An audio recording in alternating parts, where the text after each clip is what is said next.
Hello, what's up mga ka-J-Vlog? Welcome ulit sa panibagong video, and for today's video, Samsung Galaxy A06 5G. Ito na ang best option nyo na bilhin ngayong 2026. So tara, pag-usapan natin.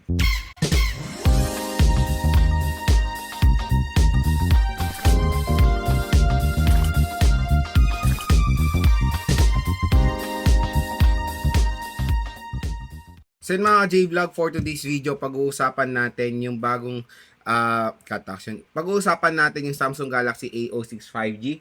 So itong smartphone na to ay grabe, sobrang benta niya po sa online. Kumbaga, isa to sa pinakamura na 5G smartphone na pwede niyo ma-purchase ngayong 2026. Biruin niyo ang presyo nito, umaabot ng 4,000 pesos lang. Again, 5G po ito na 4,000 pesos. Diba, napakasulit niyan.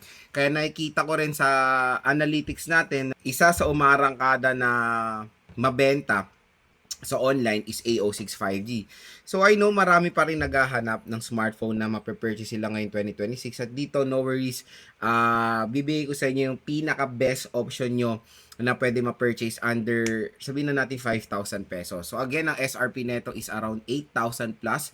So medyo mahal yung kanyang SRP at nilabas to last year, 2025. And mag-iisang taon pa lang siya, pero nakakatuwa na available pa rin siya even though lumabas na rin ang Samsung Galaxy A07 5G.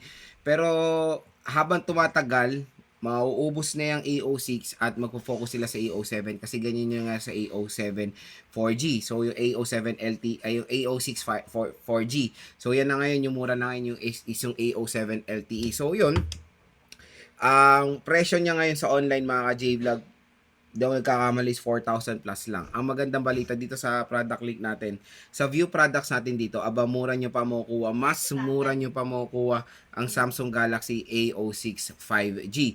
So, again, possible pinaka-max na pwede nyo makukuha 4,000 pesos for the 4GB 128. Syempre, ibang loads, okay ba siya?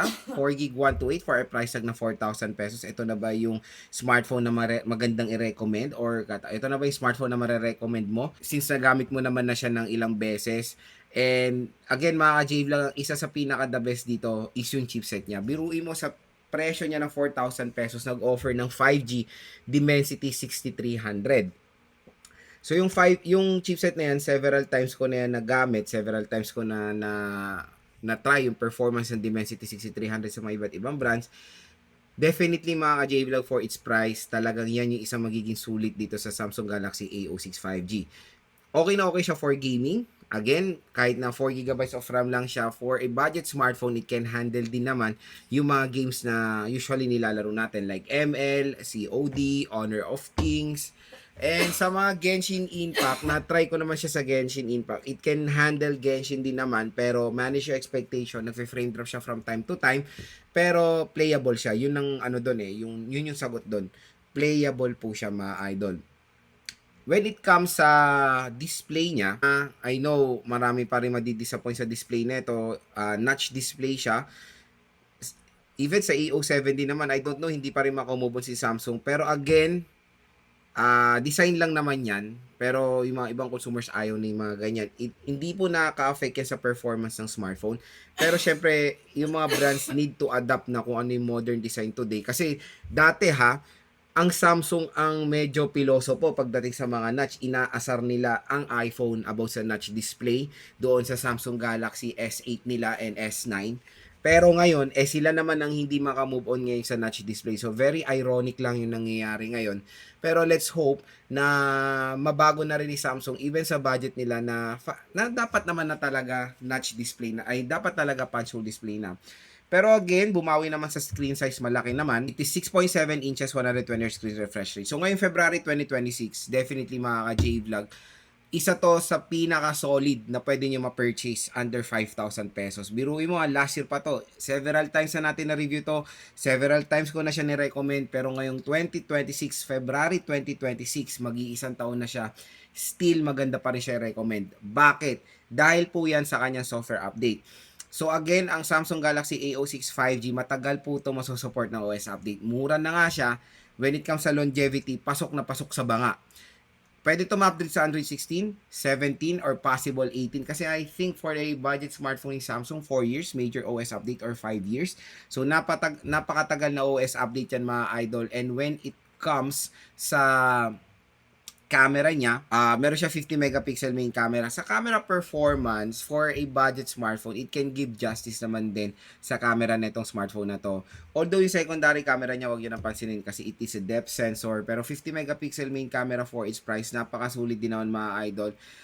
Kumbaga, mapoprovide niya naman yung hinahanap nyo sa isang entry level camera phone. Okay? Even sa video, resolution niya is Full HD 1080p at again, ang mga consumers natin when it comes sa ganitong price point, hindi naman lahat po yan gamers eh. Ano yan, iba't iba or hati-hati yung mga perspective.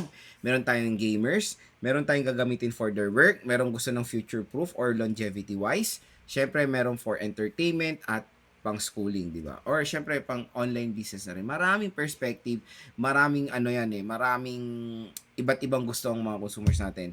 Wala pong perfect na smartphone. Period tayo dyan ha. Pero syempre, for its price, we need to accept kung hanggang saan lang ba ang pwede nating mabili na ganitong specifications. Kaya dito sa Samsung A06 5G, saludo ako dito dahil nga 5G na siya. Again, 5G ha, that's 4,000 pesos lang. Isa to sa pinakamura na 5G smartphone na pwede nyo ma-purchase sa online. Again, pag bibili nyo to sa mall, there's a possibility SRP siya or mas mataas pa dito sa ating sale price sa online. Official store po ni Samsung yung link na yan, kaya no worries mga idol, legit na legit po yan at parati kong pinupush kasi pag bumili kayo sa link natin, may special voucher pa yan mula sa YouTube. So, YouTube Shopping pala collaboration sa online platform kung saan makakuha kayo ng 1 to 2,000 pesos additional discount pa yan. Ang battery ng A06 5G is 5,000 mAh battery capacity with 25 watt fast charging. So, the sad part is wala po siyang included na charger out of the box, pero the good news is fast charging naman po siya. Again, meron din naman tayong mga nire-recommend na mga third-party na mga chargers like Anker, Ugreen, or Romos na nasa 500 pesos below lang naman yan. Grab nyo na yung chance nyo kumuha ng mga ganun lang. Huwag nyo na kunin yung mga branded kasi mga 1,000 plus yan. Dun sa presyo ng isang branded, dalawang third-party original na po ang mabibili nyo. So, very convenient. Kumbaga, kailangan natin maging practical when buying. And yung mga third-party original chargers na yan, isubok ko na yan. Yan yung ginagamit ko sa iPhone ko, sa Samsung ko, lahat.